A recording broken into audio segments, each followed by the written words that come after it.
ولا قوة إلا بالله العلي العظيم.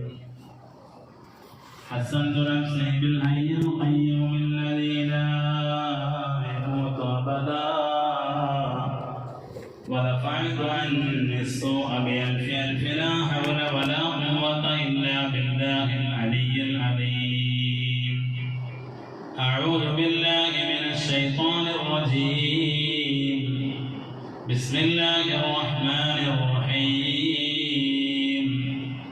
قد أفلح المؤمنون الذين هم في صلاتهم خاشعون والذين هم عن اللغو معرضون والذين هم للزكاة فاعلون والذين هم لفروجهم حافظون. صدق الله العلي العظيم وصدق وبلغ رسوله النبي الكريم، ونحن على ما قال ربنا من الشاكرين الشاكرين، والحمد لله رب العالمين. كلام قديم لا يمل سماعه، تنزه عن قول وفعل ونية، به أشتفي من كل داء ونوره دليل لقلبي عند جهر وخيرتي. فيا رب متعني بسر حروفه ونور به قلبي وسمعي ومقلتي. ഏറ്റവും സവാദരനായ സത്യവിശ്വാസികളെ, അല്ലാഹു സുബ്ഹാനഹു വ തആല വിശുദ്ധ റമദാനിൽ അല്ലാഹുവിന്റെ ഭവനത്തിൽ നാം ഒരുമിച്ച് കൂടിയ നമ്മിൽ നിന്ന് കബൂൽ ചെയ്യട്ടെ. ഇഅ്തികാഫിന്റെ നിയ്യത്ത് ആരെങ്കിലും മറന്നു പോയവരുണ്ടെങ്കിൽ ആ നിയ്യത്ത് ഓർമ്മപ്പെടുത്തുകയാണ്. ഇഅ്തികാഫ് ഫീ ഹാദൽ മസ്ജിദി ലില്ലാഹി തആല. അല്ലാഹു നമ്മെ സ്വീകരിക്കട്ടെ. മുഅ്മിനീങ്ങളെ, കൂടുതലായി ആമുഖങ്ങളൊക്കെ പറയാതെ കഴിഞ്ഞ ആഴ്ച നമ്മൾ പറഞ്ഞു വെച്ചതിൻ്റെ ബാക്കി ഇൻഷാ അല്ലാഹ് കുറച്ച് സമയം കൊണ്ട് പറഞ്ഞ് അവസാനിപ്പിക്കും. നമ്മൾ പറഞ്ഞത് ഫിർദൗസ് അനന്തരം എടുക്കുന്ന ആളുകളെ കുറിച്ചാണ് നമ്മൾ ഈ വർഷം വെള്ളിയാഴ്ച സംസാരിക്കാൻ തിരഞ്ഞെടുത്ത വിഷയം. കഴിഞ്ഞ ആഴ്ചയിൽ നമ്മൾ പറഞ്ഞത് നിസ്കാരത്തിൽ ഭക്തിയുള്ളവർ, ഖുശൂഉള്ളവരും, അതുപോലെ തന്നെ ലഗ്വിൽ നിന്നും അനാവശ്യ കാര്യങ്ങളിൽ നിന്ന് മാറി നിന്നവരും, ഈ രണ്ട് ഗുണമുള്ളവർ ഫിർദൗസിന്റെ അഹരികാരാണ്, അതിന്റെ അവകാശികളാണ് എന്ന് നമ്മൾ ഓർമ്മപ്പെടുത്തും. ഇന്ന് നമുക്ക് പറയാനുള്ള വിഷയം ഒന്ന്, വല്ലദീന ഹും ലിസ്സകാത്തി ഫായിലൂൻ വല്ലദീന ഹും ലിഫുറൂജിഹിം ഹാഫിളൂൻ. ഈ രണ്ട് ആയത്തുകൾ, അതിനെക്കുറിച്ചാണ് ഇൻഷാ അല്ലാഹ് ഈ ദിവസം ഇന്ന് നമ്മൾ ഓർമ്മപ്പെടുത്താൻ ഉദ്ദേശിക്കുന്നത്. വിശുദ്ധമായ ഖുർആനിൽ അല്ലാഹു സുബ്ഹാനഹു വ തആല ഈ സൂറത്ത് മുഅ്മിനൂൻ സൂറത്ത് തുടങ്ങി വെക്കുന്ന ഖദ് അഫ്ലഹൽ മുഅ്മിനൂൻ, തീർച്ചയായും സത്യവിശ്വാസികൾ വിജയിച്ചിരിക്കുന്നു. ആ വിശ്വാസികൾക്കുണ്ടാകേണ്ട, വിജയിക്കുന്ന വിശ്വാസികൾക്കുണ്ടാകേണ്ട ഗുണങ്ങൾ, നമസ്കാരത്തിൽ അവർക്ക് ഭക്തിയുണ്ടാകും. മറ്റൊന്നവർ അനാവശ്യ കാര്യങ്ങളിൽ നിന്ന് വിട്ടുനിൽക്കും. അവർ ഏതിലാണോ ഇടപെടേണ്ടതെങ്കിൽ അതിൽ മാത്രം അവർ ഇടപെടുന്നവരാണ്. മൂന്നാമത് വല്ലദീന ഹും ലിസ്സകാത്തി ഫായിലൂൻ, അവർ സകാത്തിനെ കൃത്യമായി നിർവഹിക്കുന്നവരാണ് എന്നതാണ്. ഇവിടെ സകാത്ത് എന്ന പദത്തിന് രണ്ട് വ്യാഖ്യാനങ്ങളുണ്ട്. രണ്ട് വ്യാഖ്യാനം ഇൻഷാ അല്ലാഹ് നമ്മൾ പറയാൻ ഉദ്ദേശിക്കുന്നത്. ഒന്ന് സകാത്തുൽ അംവാലാണ്. വല്ലദീന ഹും ലിസ്സകാത്തി ഫായിലൂൻ എന്ന് പറഞ്ഞാൽ മഹാന്മാർ വിശദീകരിച്ച സത്യത്തിൽ ഈ ആയത്തിറങ്ങുന്നത് മക്കയിൽ വെച്ചുകൊണ്ടാണ് ഈ സൂറത്ത് ഇറങ്ങുന്നത്. മക്കിയായ സൂറത്ത്. സകാത്ത് നിർബന്ധമാകുന്നത് മദീനയിൽ വെച്ചാണ്. അപ്പൊ പിന്നെ വല്ലദീന ഹും ലിസ്സകാത്തി ഫായിലൂൻ എന്ന് പറഞ്ഞാൽ ഈ സകാത്ത് മുതലിന്റെ സകാത്താണോ അതല്ല മനസ്സിന്റെ തസ്കിയത്താണോ എന്ന് മഹാന്മാർ വിശദീകരിച്ചു. ഇമാം ഖുർത്തുബി റളിയല്ലാഹു അൻഹു പോലത്തെ പണ്ഡിതന്മാർ വിശദീകരിച്ചു. അതിലൊരു വിഭാഗം പണ്ഡിതന്മാരെ പറഞ്ഞു വല്ലദീന ഹും ലിസ്സകാത്തി ഫായിലൂൻ എന്ന് പറഞ്ഞാൽ അത് അംബാൻ മുതലിന്റെ സകാത്ത് തന്നെയാണ്. ഈ ആയത്ത് മദീനയിൽ വെച്ച് അവതരിക്കാനുള്ള സാധ്യത എന്ന് പറഞ്ഞ പണ്ഡിതന്മാർ. അപ്പൊ ആ നിലക്ക് നോക്കുമ്പോൾ നമ്മൾ ശ്രദ്ധിക്കേണ്ട കാര്യം, നമ്മൾ സകാത്തിന് അർഹരാണെങ്കിൽ, കൊടുക്കാൻ ബാധ്യസ്ഥരാണെങ്കിൽ അത് കൃത്യമായി നമ്മൾ ഓരോരുത്തരും നിർവഹിക്കുന്നവരാകണം എന്നുള്ളതാണ്. സകാത്തിന്റെ കർമ്മശാസ്ത്രങ്ങളിലേക്കോ അതിന്റെ ഇനങ്ങളിലേക്കോ മറ്റൊന്നും ഞാൻ പ്രവേശിപ്പിച്ചില്ല. സകാത്ത് എന്ന് പറഞ്ഞാൽ അത് നൽകാൻ ഇസ്ലാമിക നിയമങ്ങൾ അനുസരിച്ചുകൊണ്ട് ആരൊക്കെ ബാധ്യസ്ഥനാണെങ്കിൽ അവർക്ക് കൃത്യമായിട്ട് അതാത് സമയത്ത് ആർക്കാണ് നൽകേണ്ടതെങ്കിൽ അവർക്ക് കൃത്യമായി നൽകണം. പരിശുദ്ധമായ ഖുർആൻ സൂറത്ത് തൗബയുടെ 35-ാമത്തെ ആയത്തിലൂടെ ഓർമ്മപ്പെടുന്നു, സകാത്തിന്റെ അവകാശികൾ കൊടുക്കാൻ ബാധ്യസ്ഥരായ ആളുകൾ അത് കൃത്യമായി നിർവഹിച്ചില്ലെങ്കിൽ അവർക്ക് വരുന്ന ശിക്ഷയെ കുറിച്ച് സൂറത്ത് തൗബയിൽ 35-ാമത്തെ ആയത്തിൽ അല്ലാഹു പഠിപ്പിക്കണം. വല്ലദീന യക്നിസൂന الذهب والفضة ولا ينفقونها في سبيل الله فبشرهم بعذاب أليم. നബിയെ സ്വർണ്ണവും വെള്ളിയും ഒക്കെ നിക്ഷേപമായി കുന്നുകൂട്ടി വെച്ചവർ, അത് അതിൻ്റെതായ രീതിയിൽ അത് ചെലവഴിക്കാത്ത ആളുകൾക്ക് നിങ്ങൾ സന്തോഷം അറിയിച്ചു കൊടുക്കണം. ഫബശ്ശിർഹും ബിഅദാബിൻ അലീം, വേദനാജനകമായ ശിക്ഷ അവർക്ക് വരാനിരിക്കുന്നുണ്ട് എന്ന് അവർക്ക് പറഞ്ഞു കൊടുക്കണം. യൗമ യുഹ്മാ അലൈഹാ ഫീ നാരി ജഹന്നമ ഫതഖ്വാ ബിഹാ ജിബാഹുഹും വദുഹൂറുഹും. അവരുടെ ആ സ്വർണ്ണവും വെള്ളിയും ഒക്കെ ചൂടാക്കി ചുട്ട് പഴുപ്പിച്ച് അവരുടെ മുഖത്തും അവരുടെ ശരീരത്തിന്റെ ഭാഗത്തും പിരടിയിലുമൊക്കെ അത് ഒരുക്കി അവർക്ക് ഒരുക്കപ്പെടുമെന്നും എന്നിട്ട് അവരോട് പറയും, ഹാദാ മാ കനസ്തും ലിഅൻഫുസികും, ഇതാണ് നിങ്ങൾക്ക് വേണ്ടി നിക്ഷേപമായി കൂട്ടിവെച്ച ആ സ്വർണ്ണ ആ വെള്ളി ഇതായി പരലോകത്തിൽ വെച്ച് പറയുന്നു. ഫദൂഖൂ മാ കുൻതും തക്നിസൂൻ, നിങ്ങൾ നിക്ഷേപമാക്കി വെച്ച സാധനങ്ങൾ രുചിച്ച് നോക്കൂ എന്ന് പറയുന്നു. അപ്പൊ കൃത്യമായി നമ്മളത് നിർവഹിക്കേണ്ടവരാണ്. പൊതുവായിട്ട് മലയാളികൾക്ക് ഉണ്ടാകുന്ന ചില സംശയങ്ങൾ മാത്രം പറഞ്ഞ് ഞാൻ അടുത്ത ആയതിലാണ്. ഇന്നിപ്പോ ഏകദേശം സക്കാത്തിന്റെ കണക്ക് പരിശോധിച്ച് നോക്കുമ്പോ സ്വർണം വെള്ളിക്ക് നല്ല വില അടിച്ചു കയറാണ്. സ്വർണത്തിനേക്കാൾ വിലയിൽ വർധന വരുന്നത് വെള്ളിക്കാണ്, അതിന്റെ പെർസെന്റേജ് വെച്ച് നോക്കുന്നു. അപ്പൊ 595 ഗ്രാം വെള്ളിയുടെ കണക്കാണ് നമ്മൾ സാധാരണ സക്കാത്തിന്റെ സംഖ്യയായിട്ട് നമ്മൾ പരിഗണിക്കുന്നത്. അത് പിന്നെ ഏറ്റവും കുറഞ്ഞത് വെച്ച് നോക്കുമ്പോൾ വെള്ളിയുടെ കണക്കാണ്. ഇന്ന് ചോദിച്ചോ 1 ഗ്രാം വെള്ളി പ്യുവർ സിൽവർ അതിന്റെ വില ചോദിച്ചോ 280 രൂപയാണ്. ആ 280 രൂപ വെച്ച് ഇന്ന് സക്കാത്ത് കൊടുക്കാൻ അർഹനായ 1,66,000 രൂപ ഉള്ള ആളെ സക്കാത്ത് കൊടുക്കേണ്ടി വരുന്നു. നമ്മൾ ഏകദേശം 3-4 വർഷം നോക്കുമ്പോൾ 40,000 രൂപ ഉള്ള ആൾ സക്കാത്ത് കൊടുക്കേണ്ട അവസ്ഥ ഉണ്ടായിരുന്നു. കഴിഞ്ഞ വർഷം നോക്കുമ്പോൾ 58,000 രൂപ വരെ ഉള്ള ആൾ ഒരു വർഷം കേടുകൂടാതെ 58,000 രൂപ കയ്യിൽ സൂക്ഷിക്കേണ്ട ആളുകൾ സക്കാത്ത് കൊടുക്കേണ്ട ആളുടെ ഇന്ന് 1,60,000 ആ രൂപ ഒരു വർഷം കേടുകൂടാതെ ഒരാൾ കയ്യിലുണ്ടെങ്കിലാണ് അയാൾ സക്കാത്ത് കൊടുക്കാൻ ബാധ്യസ്ഥൻ. കാരണം വെള്ളിയുടെ വില കൂടിക്കൊണ്ടിരിക്കും. ആളുകൾ 5 കിലോന്റെ 6 കിലോന്റെ കട്ട വാങ്ങി സൂക്ഷിക്കാനാണ് പറഞ്ഞത്.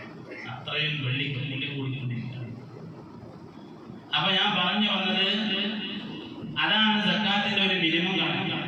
നമ്മുടെ നാട്ടിൽ കൂടുതലും കച്ചവടക്കാരായതുകൊണ്ട് കച്ചവടക്കാർ നല്ലൊരു ശതമാനം ഈ വിഷയത്തിൽ നമ്മൾ സൂക്ഷിക്കണം. നന്നായി സൂക്ഷിക്കുന്ന ആളുകളുണ്ട്. നമ്മുടെ നാട്ടിൽ തന്നെയുള്ള ഉത്തരവാദിത്തപ്പെട്ട ഒരു ആള് കുറച്ച് മുമ്പ് പറഞ്ഞൊരു കഥ ഞാൻ അറിയാം. ഒരു സ്ഥലത്ത് ഒരു തീപിടുത്തമുണ്ടായി.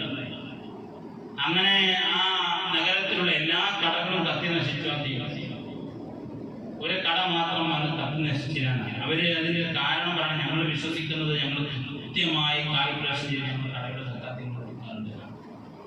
ഇവനെ ആലോചിച്ച് നല്ല സൂക്ഷിച്ച് കൈകാര്യം ചെയ്യുന്ന ഒരുപാട് കച്ചവടക്കാർ, ഒരുപാട് വ്യക്തികൾ നമ്മുടെ നാട്ടിലുണ്ട്. അന്നും വിസ്മരിക്കല്ല. പക്ഷേ ആരെങ്കിലും അത് അറിയാതെ പോകുന്നവരുണ്ടെങ്കിൽ അതിന്റെ ഗൗരവം മനസ്സിലാക്കണം എന്ന് എനിക്ക് ഓർമ്മപ്പെടുത്തണം. പ്രത്യേകിച്ച് കച്ചവടത്തിന്റെ സക്കാത്ത് എന്ന് പറഞ്ഞാൽ ഒരു ഉദാഹരണത്തിന് ഞാൻ പറയാം. ശവ്വാൽ 1 ഒരാൾ കച്ചവടം തുടങ്ങിയാൽ അടുത്ത ശവ്വാൽ 1 ആകുമ്പോൾ അയാൾ കണക്ക് കൂട്ടണം. കച്ചവടത്തിന് അയാളുടെ കടയിലുള്ള എല്ലാ വസ്തുക്കളുടെയും അതിന്റെ വില കണക്ക് കൂട്ടണം. ലാഭമായിട്ട് സൂക്ഷിച്ചു വെച്ചിട്ടുണ്ടെങ്കിൽ അത് കണക്ക് കൂട്ടണം.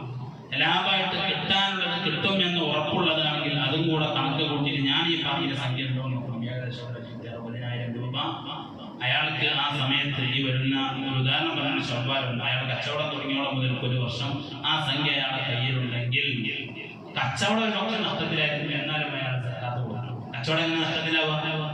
ചിലപ്പോൾ 10 ലക്ഷം കൊണ്ട് തുടങ്ങിയ കച്ചവടമായിരിക്കും. ഇപ്പൊ കണക്ക് കൂട്ടുമ്പോൾ അയാളെ കടയിൽ എത്ര ഉണ്ടാവുള്ളൂ? 5 ലക്ഷം രൂപ മുതലേ ഉണ്ടാവുള്ളൂ. പക്ഷെ 5 ലക്ഷം എന്താണ്? സക്കാത്തിന്റെ സംഖ്യയേക്കാൾ വലുതാണ്. അപ്പൊ അതിന്റെ 2.5%, ഈ 1,60,000-ന്റെ 2.5% എന്താണോ ആ 2.5% സക്കാത്ത് കൊടുക്കാൻ ആ കച്ചവടക്കാരൻ ബാധ്യസ്ഥനാണ്. പലപ്പോഴും പല ആളുകളും പറയാനുള്ളത് ഒരുപാട് പൈസ കിട്ടാണ്ട്, കടം കിട്ടാണ്ട് എന്നാണ്. അതാണ് കൂടുതൽ ആളുകളും പറയാറ്. ഒരുപാട് ആളുകൾ സാധനം കൊണ്ടുപോയി പൈസ തരാൻ ഒരുപാട് ആളുകളാണ്. ഇസ്ലാമിക കർമ്മശാസ്ത്ര പ്രകാരം കടം സക്കാത്തിനെ തടയൂല എന്നാണ്. കടം ഉണ്ടെങ്കിലും ഈ പറയപ്പെടുന്ന നിബന്ധനകൾക്ക് സംഖ്യയുടെ മുതൽ അവന്റെ കച്ചവടത്തിലുണ്ടെങ്കിൽ അതിന്റെ സക്കാത്ത് കൊടുക്കാൻ ബാധ്യസ്ഥനാണ്. അപ്പൊ ആ കാര്യം പ്രത്യേകം ശ്രദ്ധിക്കാമെന്ന് ഓർമ്മപ്പെടുത്തുകയാണ്.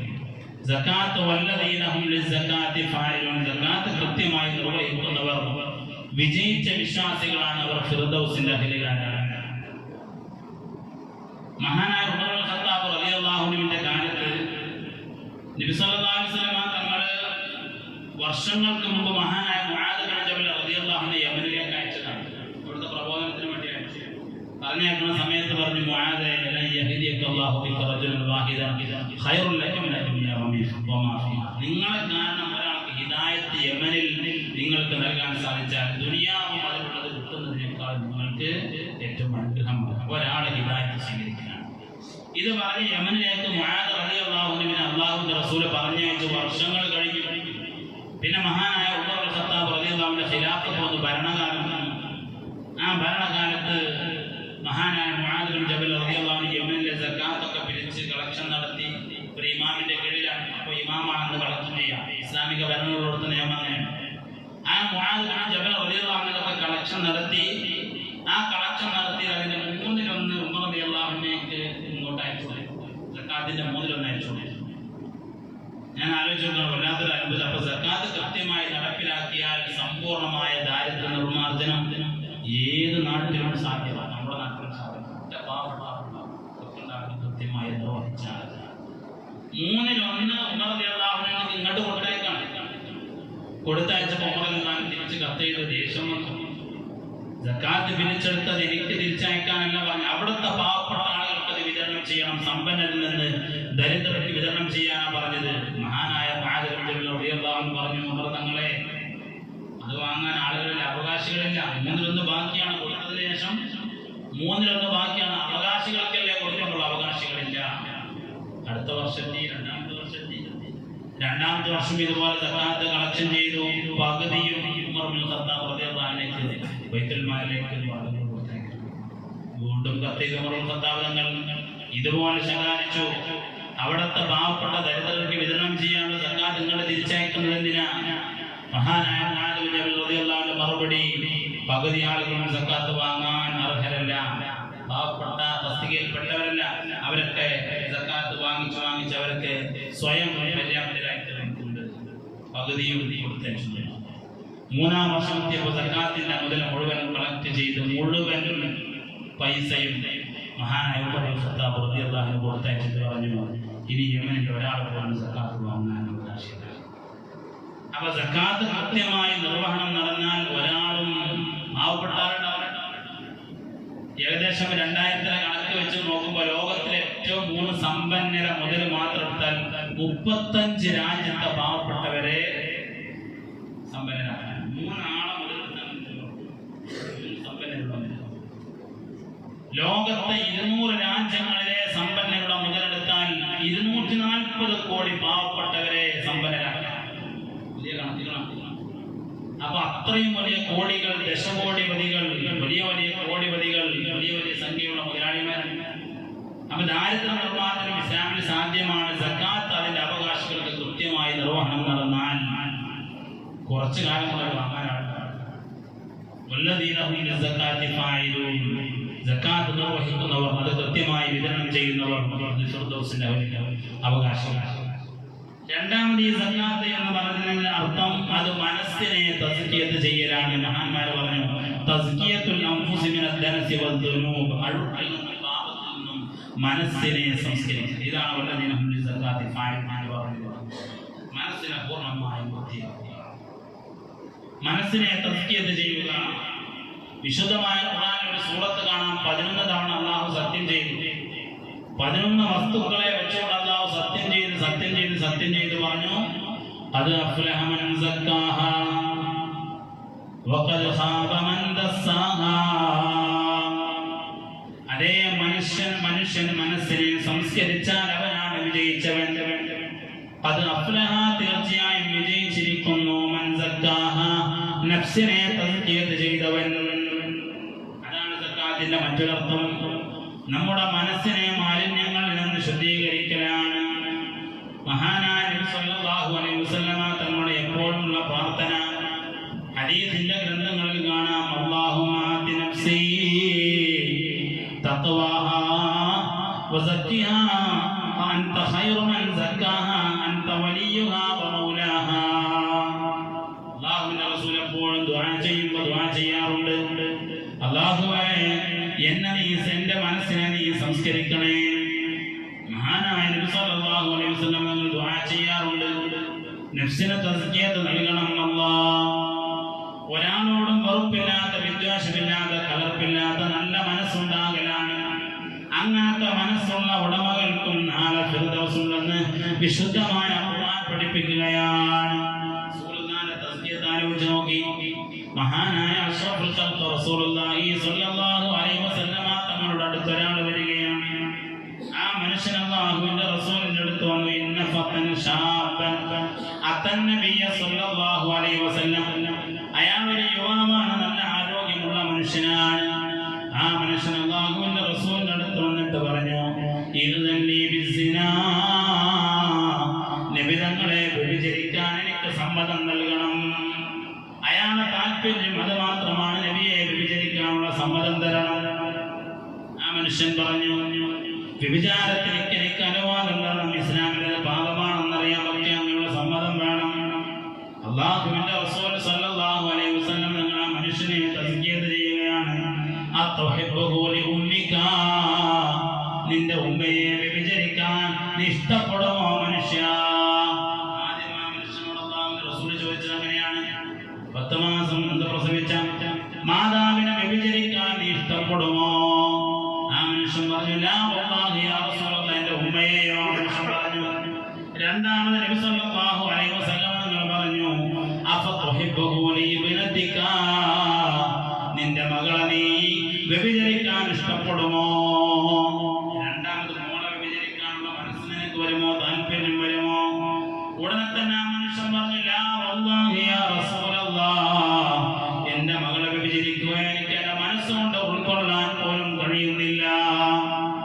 മൂന്നാമത് റസൂൽ പറഞ്ഞു, അഫതുഹിബ്ബുഹു ലിഉഖ്തിക, നിന്റെ സഹോദരി, നിന്റെ രക്തബന്ധത്തിന് പിറന്ന നിന്റെ സ്വന്തം സഹോദരിയെ വ്യഭിചരിക്കാൻ നീ താല്പര്യപ്പെടുമോ എന്ന് ചോദിച്ചപ്പോഴും ആ മനുഷ്യൻ പറഞ്ഞത്, ലാ വല്ലാഹി യാ റസൂലല്ലാഹ്, ഒരിക്കലുമില്ല. എന്റെ ഉമ്മയാണെങ്കിലും മകളാണെങ്കിലും സഹോദരിയാണെങ്കിലും ഒരാളോടും എന്റെ മനസ്സതിന് തയ്യാറില്ലെന്ന് ആ മനുഷ്യൻ നബി സല്ലല്ലാഹു അലൈഹി വസല്ലം തങ്ങളോട് പറഞ്ഞപ്പോൾ അല്ലാഹുവിന്റെ റസൂല് ആ മനുഷ്യന് നൽകിയ സന്ദേശം, മോനെ നീ ഒരു സ്ത്രീയെ വ്യഭിചരിക്കുകയാണെങ്കിൽ അത് ഒന്നിരിക്കൽ ഒരാളുടെ മാതാവാണ്, അല്ലെങ്കിൽ ഒരാളുടെ മകളാണ്, അല്ലെങ്കിൽ ഒരാളുടെ സഹോദരിയാണ്. ഈ സന്ദേശം ആ മനുഷ്യന് കൊടുത്തുകൊണ്ട് അല്ലാഹുവിന്റെ റസൂലിന്റെ കയ്യ് ആ മനുഷ്യന്റെ കയ്യിൽ വെച്ചുകൊണ്ട് പറഞ്ഞു, അല്ലാഹു മഗ്ഫിർ ദംബ, അല്ലാഹുവേ ഈ മനുഷ്യന് പുറത്തു കൊടുക്കണേ അല്ലാഹ്. വതഹ്കിർ ഖൽബ, ഈ മനുഷ്യന്റെ ഹൃദയത്തെ നീ ശുദ്ധീകരിക്കണം അല്ലാഹ്.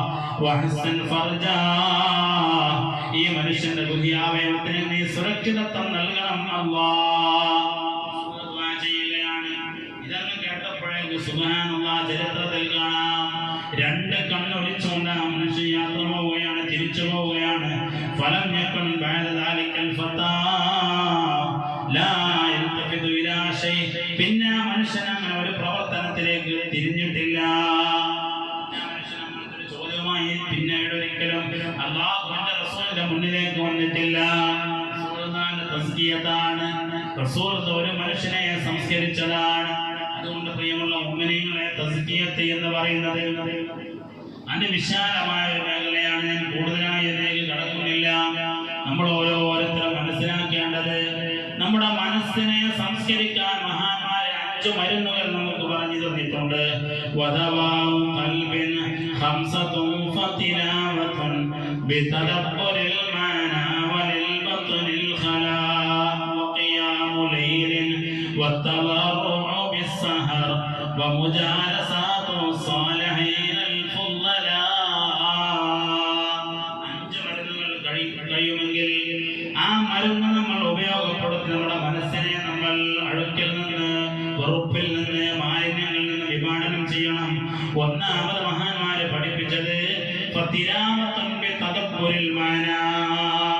അർത്ഥം അറിഞ്ഞുകൊണ്ട് ഖുർആൻ പാരായണം ചെയ്യലാണ്. നമ്മൾ ഖുർആൻ ഓതുന്നവരാണ്. വിശുദ്ധ റമദാനിൽ 1 ഖത്ം ഓതിയവർ, 2 ഖത്ം ഓതിയവർ, 3 ഖത്ം ഓതിയവർ, ധാരാളം ഖുർആൻ പാരായണം ചെയ്തവർ നമ്മുടെ കൂട്ടത്തിലുണ്ട്. എന്നാൽ ഖുർആൻ ഓതുന്നതേറെ പുണ്യമാണ്. പക്ഷേ മനസ്സിന് കൂടുതൽ ഫലം ലഭിക്കുന്നത് അർത്ഥം ചിന്തിച്ചുകൊണ്ട് ഒരായത്തെങ്കിലും ഓതാൻ കഴിയലാണ്. അർത്ഥമാലോചിച്ചുകൊണ്ട് ഖുർആൻ പാരായണം ചെയ്താൽ മനുഷ്യന്റെ ഏത് കട്ടിയുള്ള മനസ്സാണെങ്കിലും അത് ലോലമാകുമെന്നാണ്, മനസ്സിലുള്ള അഴുക്കുകൾ നീങ്ങിപ്പോകുമെന്നാണ്.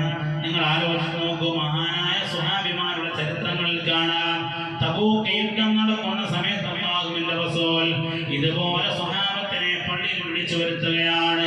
എന്നിട്ട് യുദ്ധത്തിൽ നേതൃത്വം നൽകുന്ന സ്വഹാബികളുടെ പേര് നാമകരണം വിളിച്ചു പറയുകയാണ്. അല്ലാഹുവിന്റെ റസൂൽ പറഞ്ഞു, ഇന്ന അമീറന്നാസ് ഫീ ഹാദിഹിൽ ഗസ്വ, ഈ തബൂക്ക് യുദ്ധത്തിലേക്ക് പുറപ്പെടുമ്പോൾ ഇതിന്റെ അമീറായി ഒന്നാമത് പറയുന്ന പേര് സയ്യിദ് ബിൻ ഹാരിസ. റസൂൽ പറഞ്ഞു, തബൂക്കിൽ ആദ്യമായി പതാക വാഹകൻ സയ്യിദ് ബിൻ ഹാരിസയാണ്. ഒന്നാമത്തെ പേര് റസൂൽ പറഞ്ഞു, തബൂക്കിന്റെ രണാങ്കണത്തിൽ വെച്ചുകൊണ്ട് ഷഹീദായി പോയാൽ പിന്നെ ഇസ്ലാമിന്റെ പതാക കയ്യിലേന്തവർ Jafar bin Abi Talib. Jafar bin അബീ ത്വാലിബാണ് അല്ലാഹുവിന്റെ റസൂൽ സ്വല്ലല്ലാഹു അലൈഹി വസല്ലം. ആ ജഅഫർ ബിൻ അബീ ത്വാലിബ് റളിയല്ലാഹു അൻഹു ഷഹീദാകുന്നത് ഈ തബൂക്ക് യുദ്ധത്തിലാണ്. 100ഓളം വട്ടുകൾ ശരീരത്തിലേറ്റുകൊണ്ടാണ് മഹാനവർ വിട പറയുന്നത്, ഷഹീദാകുന്നത്. ഞാൻ അതിലേക്ക് കടക്കുന്നില്ല. മൂന്നാമത് റസൂൽ പറഞ്ഞു, ജഅഫറും തബൂക്കിന്റെ രണഭൂമിയിൽ ഷഹീദായി മാറിയാൽ മൂന്നാമത് ഇസ്ലാമിന്റെ പതാക ചുമക്കേണ്ടയാൾ അബ്ദുല്ലാഹി ഇബ്നു റവാഹ. അത് അബ്ദുല്ലാഹി ഇബ്നു റവാഹയാണെന്ന് അഷ്റഫുൽ വറ മുഹമ്മദ് റസൂലുള്ളാഹി സ്വല്ലല്ലാഹു അലൈഹി വസല്ലം നിങ്ങൾ പറയുകയാണ്. ഇതിൽ നിന്നൊരു കാര്യം ഉറപ്പാണ്, സയ്യിദ് ബിൻ ഹാരിസ ഷഹീദാകും, ജഅഫർ ബിൻ അബീ ത്വാലിബ് ഷഹീദാകും. മൂന്നാമത് പറഞ്ഞു അബ്ദുല്ലാഹി ഇബ്നു റവാഹ എന്ന് പറഞ്ഞപ്പോ സുബ്ഹാനല്ലാഹ് നേരെ വീട്ടിലേക്ക് ഓടുകയാണ് സ്വഹാബി. വീട്ടിലേക്ക് നേരെ ഓടി വന്നു. അസഹനീയമായ കരച്ചിലങ്ങ് തുടരുകയാണ്. ഈ കരച്ചിൽ കണ്ടപ്പോൾ അബ്ദുല്ലാഹി ഇബ്നു റവാഹയുടെ ഭാര്യ പറഞ്ഞു, നിങ്ങൾ യുദ്ധത്തിന് പോയി, ആ യുദ്ധത്തിൽ ഷഹീദാകുമെന്ന് പേടിച്ചുകൊണ്ടാണോ നിങ്ങൾ കരയുന്നത് എന്ന് ചോദിക്കുമ്പോ അബ്ദുല്ലാഹി ഇബ്നു റവാഹ റളിയല്ലാഹു അൻഹു പറഞ്ഞു, യുദ്ധത്തിൽ ഷഹീദാകാൻ എനിക്ക് പേടിയില്ല. യുദ്ധത്തിൽ ഷഹീദായാൽ സ്വർഗ്ഗമാണ് ഞങ്ങൾക്ക് പകരമുള്ളത് നബി തങ്ങൾ ഞങ്ങളോട് പറഞ്ഞിട്ടുണ്ട്. പക്ഷേ എന്റെ മനസ്സിലേക്ക് വന്നത് വലാകിന്നി സമീഅതു റസൂലുള്ളാഹി സ്വല്ലല്ലാഹു അലൈഹി വസല്ലം യഖറഉ ആയതൻ മിൻ കിതാബില്ലാഹ്. നബി തങ്ങൾ വിശുദ്ധമായ ഖുർആനിൽ നിന്ന് ഒരായത്ത് എപ്പോഴും നിങ്ങൾ ഓതി കേൾപ്പിച്ചതിന്റെ മനസ്സിലേക്ക് ഓർമ്മ വന്നു. വയമിൻകും ഇല്ലാ വാരിദുഹാ കാന അലാ റബ്ബിക ഹതമൻ മഖ്ദിയാ. നമ്മളൊക്കെ എപ്പോഴും ഓർത്തു വെക്കേണ്ട കാര്യമാണ്. അല്ലാഹുവിന്റെ റസൂൽ പറഞ്ഞു, വയമിൻകും ഇല്ലാ വാരിദുഹാ, നിങ്ങൾപ്പെട്ട എല്ലാവരും നാളെ നരകത്തിന്റെ സമീപത്തേക്ക് വന്നേ മതിയാകും. അമലുള്ളവനും വരണം, അമലില്ലാത്തവനും വരണം. വൈകാന റസൂൽ പറയുന്നു, വയമിൻകും ഇല്ലാ വാരിദുഹാ കാന അലാ റബ്ബിക ഹതമൻ മഖ്ദിയാ. നിർബന്ധമാണ്, നരകം കാണാതെ സ്വർഗ്ഗത്തിലെത്താൻ കഴിയൂല. അത് ആലോചിച്ച് നോക്കിയപ്പോൾ അതിന്റെ അസഹനീയത ബോധ്യപ്പെട്ടതാണ്. അതുകൊണ്ട് കരഞ്ഞതാണെന്ന് മഹാനായ അബ്ദുല്ലാഹി ഇബ്നു റവാഹ. അതുകൊണ്ട് ഖുർആൻ അർത്ഥം ആലോചിച്ചാൽ ഉമർ റളിയല്ലാഹു അൻഹു മനസ്സിന് പരിവർത്തനം വന്നത് ഖുർആൻ കൊണ്ടാണ്. ഒരുപാട് കാര്യങ്ങൾ നമ്മുടെ മുന്നിലുണ്ട്. അതുകൊണ്ട് മനസ്സിനെ തസ്കിയത്ത് ചെയ്യാനുള്ള ഒരു കാര്യം ഖുർആൻ അർത്ഥമറിഞ്ഞ് പാരായണം ചെയ്യലാണ്. രണ്ടാമത് മഹാന്മാർ പറഞ്ഞു, വലിൽ ബത്നിൽ ഖലാ, അമിതമായ ഭക്ഷണം നമ്മൾ ഒഴിവാക്കലാണ്. ഭക്ഷണത്തിൽ നമുക്കൊരു ലിമിറ്റ് വരലാണ്. ഞാൻ ഓരോന്നിനും ഉദാഹരണം പറയുന്നില്ല. അതിനുള്ള ഒരു പരിശീലനമാണ് ഈ വിശുദ്ധമായ റമദാൻ. വിശപ്പ് എന്താണെന്നറിയണം, പട്ടിണി എന്താണെന്നറിയണം. അപ്പൊ മനുഷ്യൻ പാപസുരക്ഷിതനാകും, മനസ്സ് പരിവർത്തനപ്പെടുന്നതാണ്. റസൂൽ പറഞ്ഞു, പിശാച് മനുഷ്യന്റെ ശരീരത്തിന്റെ എല്ലാ ഭാഗത്തിലൂടെയും സഞ്ചരിക്കും. രക്തസഞ്ചാരമുള്ള മുഴുവൻ വഴിയിലൂടെയും പിശാചിന്റെ സഞ്ചാരം ഉണ്ടാകും. അതുകൊണ്ട് റസൂലുള്ളാഹി പറഞ്ഞു ഫദയ്യഖൂ മജാരിഹാ, പിശാചിന്റെ സഞ്ചാര പാതകളെ നിങ്ങൾ വഴിക്ക് ദുഃഖം നൽകണേ.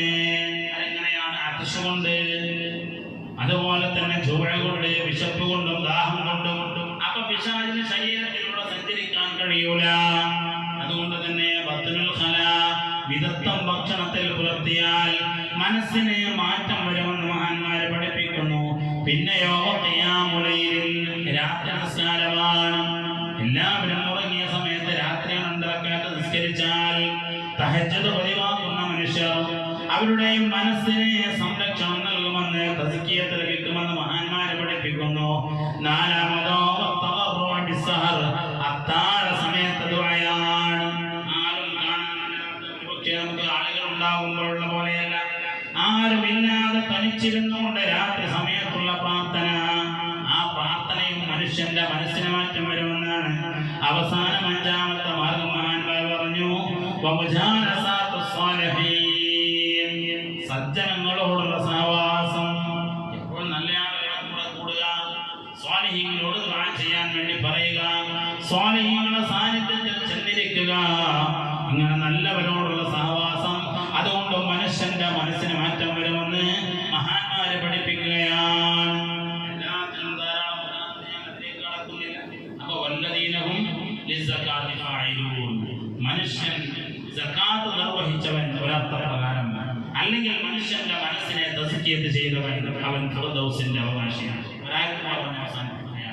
അടുത്തതോ വല്ലദീനഹും ലിഫുറൂജിഹിം ഹാഫിളൂൻ, വല്ലദീനഹും ലിഫുറൂജിഹിം ഹാഫിളൂൻ, മനുഷ്യൻ അവന്റെ ഗുഹ്യാവയവം സൂക്ഷിച്ചവൻ, അല്ലാഹു നിശ്ചയിച്ചത് പ്രകാരമായ അവന്റെ വികാര വിചാരങ്ങൾ ഉപയോഗപ്പെടുത്തി അവൻ ഫിർദൗസിന്റെ അഹ്ലുകാരാണ്. അനാവശ്യമായ വഴി തേടി പോകാത്തവർ, അങ്ങനെ തേടിപ്പോകാത്തവർക്കും ഫിർദൗസിന്റെ, പിന്നെ ആ ഫിർദൗസിന്റെ അവകാശിയാണ്, സ്വർഗ്ഗാവകാശിയാണ് എന്ന് മഹാനായ സല്ലല്ലാഹു അലൈഹി വസല്ലം പഠിപ്പിക്കുന്നു. ഒരു ഹദീസിൽ കാണാലോ, അല്ലാഹുവിന്റെ റസൂൽ പറഞ്ഞു, 2 ചുണ്ടുകൾക്കിടയിലുള്ള അവയവം, 2 കാലുകൾക്കിടയിലുള്ള അവയവം, ഈ 2 അവയവം കൊണ്ട് ഒരാൾ എനിക്ക് തെറ്റ് ചെയ്യില്ല എന്ന് ഉറപ്പ് തന്നാൽ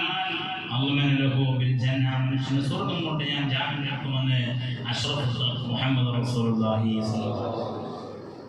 ഇവിടെ നമ്മൾ ആലോചിക്കുന്ന പ്രധാനപ്പെട്ട ഒരു കാര്യം എന്ന് പറഞ്ഞാൽ നമ്മളാരും അത്തരം വഴികേടിലേക്ക് പോകാത്തവരാണ്. പക്ഷേ അത് വലിയ പാപമാണ്, വലിയ കുറ്റമാണ് എന്ന് ഇസ്ലാം പഠിപ്പിച്ചത് കൊണ്ട് തന്നെ കൂടുതൽ നമ്മൾ അത് ശ്രദ്ധിക്കുമ്പോൾ പിശാച് മനുഷ്യനെ അതിലേക്ക് എത്തിക്കാനുള്ള എല്ലാ വഴികളും തേടുന്നതാണ്.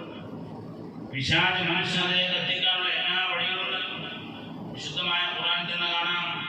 ഈ ആയത്ത് വിശദീകരിച്ചുകൊണ്ട് ഇമാം ഖുർത്തുബി റളിയല്ലാഹു അൻഹു പറയുന്നു, അന്നൽ മുഅ്മിനീന, യഥാർത്ഥത്തിൽ വിശ്വാസി എന്ന് പറഞ്ഞാൽ യഹ്ഫദൂന ഔറാത്തിഹിം അനിൽ ഹറാമി ബിജമീഇ അഷ്കാരിഹി, എല്ലാ നിലക്കും അവർ അവരുടെ ഔറത്ത് കൊണ്ട് സൂക്ഷിച്ചവരായിരുന്നു.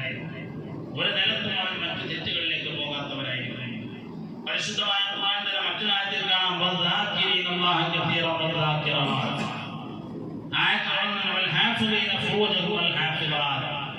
ശാരീരിക വിശുദ്ധി കാത്തു സൂക്ഷിക്കുന്ന പുരുഷന്മാരും സ്ത്രീകളും, അല്ലാഹുവിനെ ധാരാളം ഓർക്കുന്ന സ്ത്രീകളും പുരുഷന്മാരും തയ്യാറാക്കിയിട്ടുണ്ട്. വണ്ണമായ പ്രതിഫലം അല്ലാഹു നൽകിയിട്ടുണ്ട്. കാരണം അത് സൂക്ഷിക്കുക എന്നത് വളരെ പ്രധാനപ്പെട്ട ഒരു കാര്യമാണ്, വളരെ പ്രയാസമുള്ള ഒരു കാര്യമാണ്. കാരണം പിശാച് മനുഷ്യൻ അതിലേക്ക് ക്രമേണ എത്തിച്ചുകൊണ്ടിരിക്കുന്നു. ഞാൻ കുറച്ച് കാര്യങ്ങൾ പറഞ്ഞ് അവസാനിപ്പിക്കുന്നു. പിശാച് അതിലേക്ക് എത്തിച്ചുകൊണ്ടേയിരിക്കുന്നു.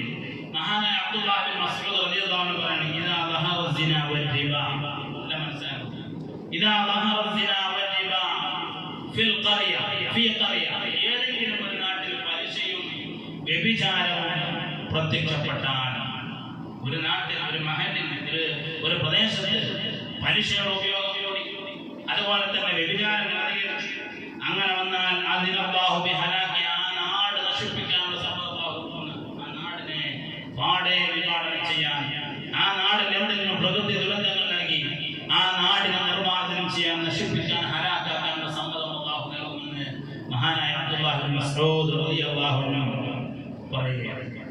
അപ്പൊ ഇത് ഇവിടെ നമ്മൾ മനസ്സിലാക്കി, ഇത് വലിയ മഹാപാപമാണെന്ന് എല്ലാവർക്കും അറിയാം. വിശുദ്ധ ഖുർആൻ അതിലേക്ക് അടുക്കാൻ തന്നെ പാടില്ല. വ്യഭിചരിക്കരുതെന്നല്ല വ്യഭിചാരത്തിലേക്ക് അടുക്കുക പോലും ചെയ്യരുത്, മഹാപാപമാണെന്ന് അറിയണം. അതുകൊണ്ട് തന്നെ വിശ്വാസികളെ പല വഴിയിലൂടെയും പിശാചിലേക്ക് എത്തിക്കാൻ ശ്രമം നടത്തും. അതാണ് മഹാനായ നബി സല്ലല്ലാഹു അലൈഹി വസല്ലം തങ്ങളുടെ സ്വഹാബത്തിന് പല രൂപത്തിൽ പഠിപ്പിച്ചു.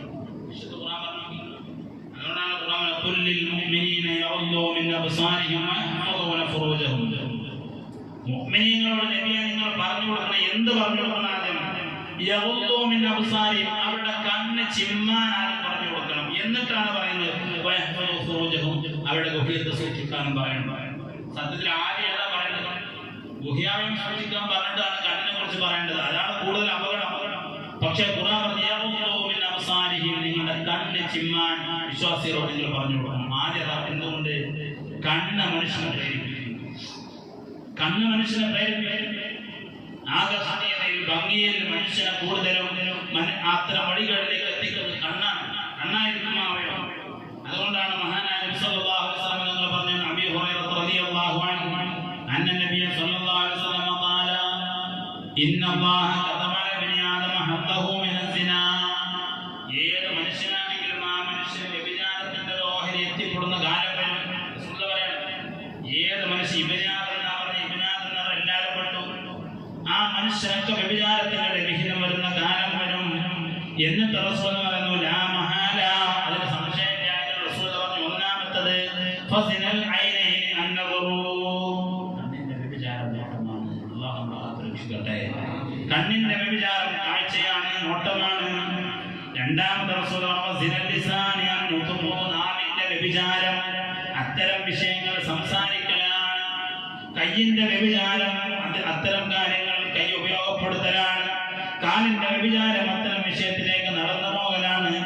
മനസ്സിന് പോലും വ്യഭിചാരമുണ്ടെന്ന് മഹാനായ അഷ്റഫുൽ ഖൽഖ് മുഹമ്മദ് റസൂലുള്ളാഹി സ്വല്ലല്ലാഹു അലൈഹി വസല്ലം പഠിപ്പിക്കുകയാണ്. അതുകൊണ്ട് അത്തരം കാര്യങ്ങളൊക്കെ നമ്മൾ സൂക്ഷിക്കണം. മഹാനായ നബി സല്ലല്ലാഹു അലൈഹി വസല്ലം തങ്ങളുടെ ഭാര്യ ആയിഷ ബീവി റളിയല്ലാഹു അൻഹയുടെ ഒരു ഉഫുഖിന്റെ സംഭവം ഖിസ്സത്തുൽ ഉഫുഖ്. അത് ഗൂഗിളിലൊക്കെ അടിച്ചു നോക്കിയാൽ, ഈ മലയാളത്തിൽ നമ്മൾ അടിച്ചു നോക്കിയാൽ തന്നെ നമുക്കത് കിട്ടുന്ന സംഭവം ഹാദിസത്തുൽ ഉഫുഖ് എന്ന് പറയും. റസൂലുള്ളാഹിന്റെ ഭാര്യ ആയിഷ ബീവി റളിയല്ലാഹു അൻഹയെ കുറിച്ച് ഒരു വ്യഭിചാരോപണം. സത്യത്തിൽ ആയിഷ ബീവി ഉമ്മഹാത്തുൽ മുഅ്മിനാണ്, ഒരു തെറ്റും ചെയ്യൂല, ആ തെറ്റ് ചെയ്യാത്തവരാണെന്നൊക്കെ അല്ലാഹുവിന്റെ റസൂൽ അറിയാം. പക്ഷേ ഈ ആരോപണം വന്നപ്പോൾ അല്ലാഹുവിന്റെ റസൂൽ ഒരു മാസത്തിലധികം ദിവസം ആയിഷ ബീവിയുടെ വീട്ടിൽ നിന്ന് മാറി കാര്യങ്ങൾ കാണാൻ. ആയിഷ ബീവിക്ക് എന്താണ് അറിഞ്ഞ സംഭവം? എന്താ, ഒരു യുദ്ധത്തിന് പോയതാണ്. യുദ്ധത്തിന് പോയി. ഓരോ യുദ്ധത്തിന് പോകുമ്പോഴും പിന്നെ നബി സല്ലല്ലാഹു അലൈഹി വസല്ലം തങ്ങൾ നടപ്പെടുന്ന ഭാര്യമാരിൽ ആരെയാണ് കൂടെ കൊണ്ടുപോകുന്നത്? അന്നത്തെ യുദ്ധത്തിന് പോകുമ്പോൾ ആയിഷ ബീവി റളിയല്ലാഹു അൻഹയുടെ പേരാണ് നടക്കലുമാണ്. ആയിഷ ബീവിയാണ് തീരെ കനമില്ലാതെ മെലിഞ്ഞ ശരീരം ഉണ്ടായിരുന്നത്. അങ്ങനെ ഒരു ഒട്ടകക്കട്ടിൽ, ഒട്ടകപ്പുറത്ത് ഒരു കൂടുണ്ടാക്കി ആ കൂടിൻ്റെ ഉള്ളിൽ ഹിജാബിന്റെ ആഴത്ത് ഇറങ്ങിയ സമയം. അതുകൊണ്ട് തന്നെ മുഖപടക്കം മറച്ച് ആയിഷ ബീവി പിന്നെ ഒട്ടകക്കട്ടിൽ ഇരുന്നു. യുദ്ധത്തിന് പോയി തിരിച്ചു വരുന്ന സമയത്ത് പിന്നെ വിശ്രമിക്കാനിറങ്ങിയ സമയത്ത് ആയിഷ ബീവി റളിയല്ലാഹു അൻഹ മലമൂത്ര വിസർജനം നടത്താൻ വേണ്ടി ഖളാഉൽ ഹാജത്തിന് വേണ്ടി കുറച്ചപ്പുറത്ത് പോയി.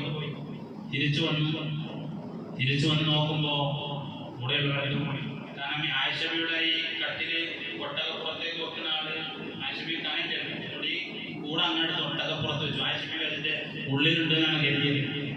ആ സമയത്ത് ആയിഷ ബീവി റളിയല്ലാഹു അൻഹ പോയത് മൂത്രമൊഴിക്കാൻ പോയ സമയത്ത് തന്റെ മാല നഷ്ടപ്പെട്ടിരുന്ന പറയുന്നു. ആ മാല അന്വേഷിച്ച് ആയിഷ ബീവി റളിയല്ലാഹു അൻഹ തെരഞ്ഞു പോയതാണ്.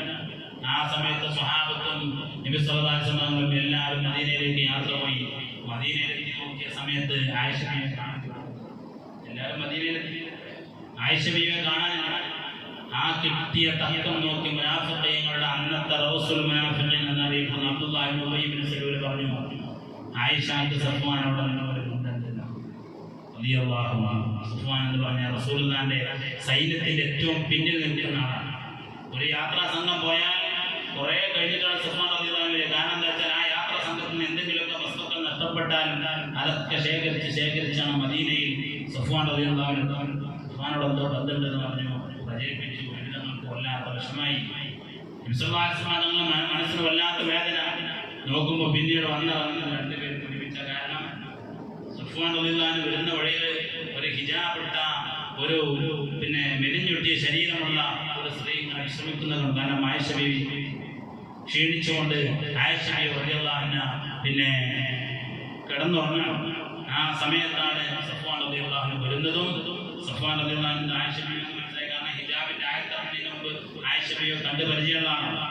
അങ്ങനെ തന്റെ വാഹനത്തിന്റെ പുറത്തെത്തിയാണ് അപ്പോഴാണ് ആരോപണം. പിന്നീട് നബി സല്ലല്ലാഹു അലൈഹി വസല്ലം ആയിഷയുടെ വീട്ടിലേക്ക് സുഖമില്ലെന്ന് ചോദിക്കുമ്പോൾ കൂടുതലൊന്നുമില്ല. ആയിഷയെ കൊല്ലാത്ത വിഷമമായി ഞാനിത് പറയാനുള്ള കാരണം അത്രയും ഗൗരവത്തോടുകൂടി നബി സല്ലല്ലാഹു അലൈഹി വസല്ലം തങ്ങൾ ഈ വിഷയത്തെ കണ്ടിരുന്നതാണ്. അവസാനം കുറെ കാലങ്ങൾക്ക് ശേഷമാണ് പരിശുദ്ധമായ ഖുർആൻ സൂറത്തുൻ നൂറിന്റെ 11 മുതൽ 20 വരെയുള്ള ആയത്ത് ആയിഷയുടെ നിരപരായത്തെ ബോധ്യപ്പെടുത്തിയിട്ട് ആയത്തിറങ്ങുന്നുണ്ട്. ഇന്നല്ലദീന യുഹിബ്ബൂന അൻ തശീഅ അൽ ഫാഹിഷതു ഫില്ലദീന ആമനു ലഹും അദാബുൻ അലീമുൻ ഫിദ്ദുനിയ വൽ ആഖിറ വല്ലാഹു യഅലമു വഅൻതും ലാ തഅലമൂന എന്ന ആയത്തിറങ്ങുന്നുണ്ട്. അപ്പോൾ ഞാൻ പറഞ്ഞു വന്നത് അത്തരം വഴികളിലേക്ക് നമ്മൾ ആരും ചെന്നപ്പെടരുത്. അതിനുള്ള സാഹചര്യം പോലും നമ്മൾ ഒരുക്കരുത്. അതിനുള്ള പരിഹാരം ഇസ്ലാം പറഞ്ഞത് സമയം എത്തിയാൽ വിവാഹം നടക്കണമെന്നാണ്. യാ മഅശറ ശബാബ് മൻ ഇസ്തദാഅ മിൻകുമുൽ ബാഅ ഫൽയതസവ്വജ് ഫഇന്നഹു അഅബുൽ ബസരി വഅഹ്സനുൽ ഫർജി. വിവാഹം മനുഷ്യന്റെ വഴികൾ സംരക്ഷിക്കുന്നതാണ്. അല്ലാഹു സുബ്ഹാനഹു വ തആല നമുക്ക് നല്ല നിലയ്ക്ക് ജീവിക്കാൻ, ഈമാനോടുകൂടി ജീവിക്കാൻ, ഈമാനോടുകൂടി സമയമാകും മൗത്താവാൻ അല്ലാഹു നമുക്ക് തൗഫീഖ് നൽകട്ടെ. അപ്പോൾ ഇന്ന് നമ്മൾ പറഞ്ഞു വെച്ചത് പിന്നെ സക്കാത്തിനെ കൃത്യമായി നിർവഹിക്കുന്നവർ, മനസ്സിനെ തസ്കിയത്ത് ചെയ്യുന്നവർ, അതുപോലെ തന്നെ ശാരീരിക വിശുദ്ധി കാത്തി സൂക്ഷിക്കുന്നവർ, ഈ രണ്ട് വിഭാഗവും അവർ ഫിർദൗസിന്റെ അഹ്ലുകാരാണ്.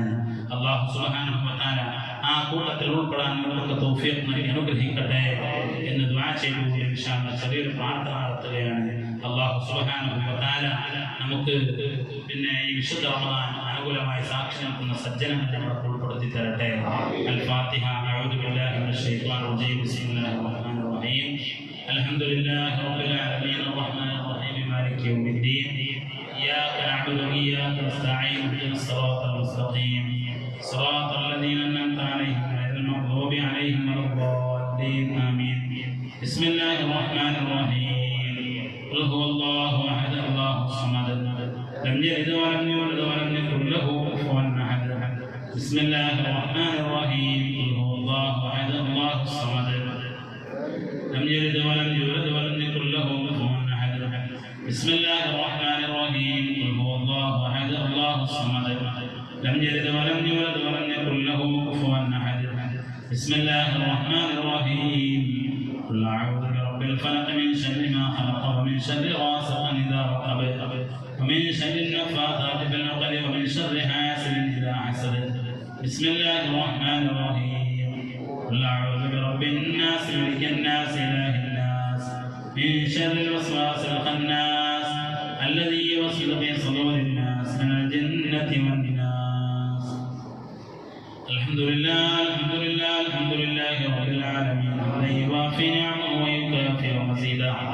اللهم صل على سيدنا محمد وعلى آل سيدنا ومولانا محمد.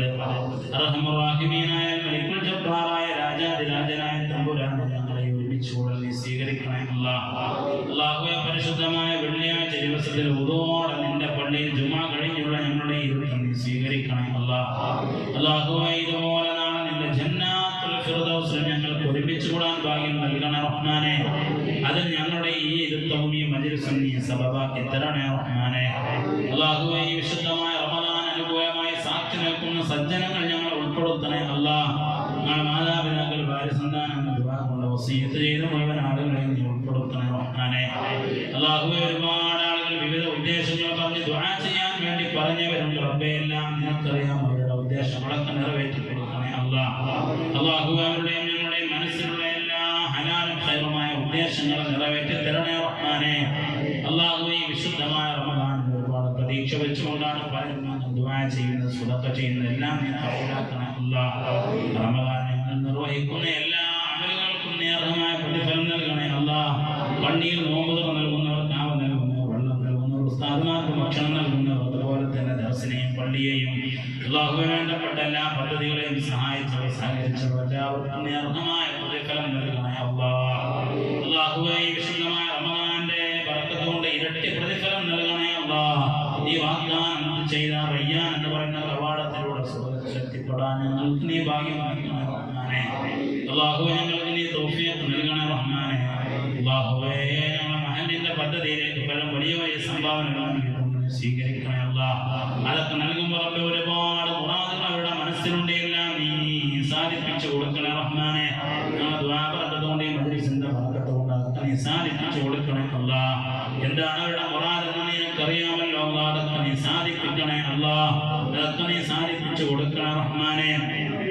അല്ലാഹു ഞങ്ങൾ ദർസിനെ സഹായിക്കുന്നു സഹകരിക്കുന്നു ഒരുപാട് ആളുകളുണ്ട്, എല്ലാം നീ കബൂലാക്കണേ അല്ലാഹ്.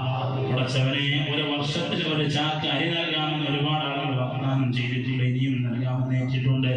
അല്ലാഹു ആർക്ക് താല്പര്യപ്പെടുന്ന നൽകുന്നവ സ്വത്തുകളൊക്കെ നീ കബൂലാക്കണേ അല്ലാഹ്. അർഹമായ പ്രതിഫലം നൽകണേ റഹ്മാനെ. ഇൽമിനെ സ്നേഹിച്ചു സഹായിച്ചു എന്ന കാരണത്താൽ അവർക്ക് എല്ലാ മേഖലകളിലും നീ ഖൈർ നൽകണേ റഹ്മാനെ. അല്ലാഹുവേ അപകടങ്ങളെ തൊട്ട് ഞങ്ങളെ കാക്കണേ റഹ്മാനെ. അപകട മരണങ്ങളെ തൊട്ട് കാക്കണേ അല്ലാഹ്. അല്ലാഹുവേ മാരകമായ രോഗങ്ങൾ മാറാവ്യാധി രോഗങ്ങളെ തൊട്ട് ഞങ്ങളെ കാക്കണേ അല്ലാഹ്. അല്ലാഹുവേ പെട്ടെന്നുള്ള മരണങ്ങളെ തൊട്ട് ഞങ്ങൾ പറയപ്പെട്ട ആളുകളെ നീ കാക്കണേ അല്ലാഹ്. അല്ലാഹു ഞങ്ങളെ പ്രവാസികളെ പലരും റബ്ബേ ഭീതിയിലാണ്, പ്രയാസത്തിലാണ്, അവർക്ക് നീ രക്ഷ നൽകണേ അല്ലാഹ്. നീ ആളപായം വരുത്തല്ല റഹ്മാനെ, പ്രയാസങ്ങളൊന്നും വരുത്തല്ല അല്ലാഹ്. അല്ലാഹുവേ കുടുംബത്തെ നോക്കാൻ മക്കളെ നോക്കാൻ പാടുപെടുന്ന അല്ലാഹുവേ കുടുംബത്തെയും മക്കളെയും മാതാപിതാക്കളെയും വിട്ടേച്ചുകൊണ്ട് പ്രവാസ ലോകത്തേക്ക് പോയത് റബ്ബേ കുടുംബം പോറ്റാൻ വേണ്ടിയാണ് റബ്ബേ. അവർക്ക് നീ ഖൈർ നൽകണേ അല്ലാഹ്, ഖൈർ നൽകണേ അല്ലാഹ്. അവരുടെ പ്രയാസങ്ങളൊക്കെ നീക്കി കൊടുക്കണേ അല്ലാഹ്. അവരുടെ ജോലിയിലൊക്കെ ബറക്കത്ത് ചെയ്യണേ റഹ്മാനെ. അവരുടെ ഉപജീവന മാർഗങ്ങളൊക്കെ നീ എളുപ്പത്തിനാക്കി കൊടുക്കണേ അല്ലാഹ്. നാട്ടിൽ വിദേശത്തുള്ള എന്തെല്ലാം പ്രയാസങ്ങൾ കൊണ്ട് ആരൊക്കെ ബുദ്ധിമുട്ടുന്ന അവരുടെ പ്രയാസങ്ങളിൽ നിന്നൊക്കെ രക്ഷ നൽകണേ അല്ലാഹ്, രക്ഷ നൽകണേ അല്ലാഹ്. അല്ലാഹുവേ പരിശുദ്ധ റമദാനിലെ രണ്ടാമത്തെ പത്തും ഞങ്ങളോട് വിട പറയാനിരിക്കുകയാണ്. പൂർണ്ണമായി പാപമോചനം നൽകപ്പെട്ടവർ ഞങ്ങളെ ഉൾപ്പെടുത്തണേ അല്ലാഹ്. അല്ലാഹുവേ നീയും ഒരുപാട് റമദാനുകൾ ആഫിയത്തോടെ റാഹത്തോടെ സ്വീകരിക്കാൻ ഞങ്ങൾക്ക് നീ തൗഫീഖ് നൽകണേ അല്ലാഹ്. നീ സ്വീകരിക്കണേ റഹ്മാനെ. റബ്ബനാ ആതിനാ ഫിദ് ദുനിയാ ഹസനതൻ വഫിൽ ആഖിറതി ഹസനതൻ വഖിനാ അദാബൻ നാർ. റബ്ബനാ തഖബ്ബൽ മിന്നാ ഇന്നക അൻതസ് സമീഉൽ അലീം വതുബ് അലൈനാ ഇന്നക അൻതത് തവ്വാബുർ റഹീം. വഗ്ഫിർ ലനാ വലിവാലിദീനാ റബ്ബി റഹ്മഹുമാ കമാ റബ്ബയാനി സഗീറാ. ആമീൻ ബിറഹ്മതിക യാ അർഹമർ റഹീമീൻ. സല്ലല്ലാഹു തആല വസല്ലം അലാ ഹദീഥി സയ്യിദിനാ മുഹമ്മദ് وآله وصحبه أجمعين. سبحان ربك رب العزة عما يصفون وسلام على المرسلين والحمد لله رب العالمين. صلى الله على محمد صلى الله عليه وسلم. صلى الله على محمد صلى الله عليه وسلم. اللهم صل على محمد يا رب صل عليه وسلم. إن شاء الله വർഷത്തിൽ ഒരു ജാക്കായി കൊടുക്കാൻ കഴിയുന്നവർ പോകുന്ന വഴിയിൽ ഇൻഷാ അല്ലാഹ് കമ്മിറ്റി അങ്ങനത്തെ പേര് ഇടാം. ഇൻഷാ അല്ലാഹ് അല്ലാഹു ചെയ്യട്ടെ. അസ്സലാമു അലൈക്കും.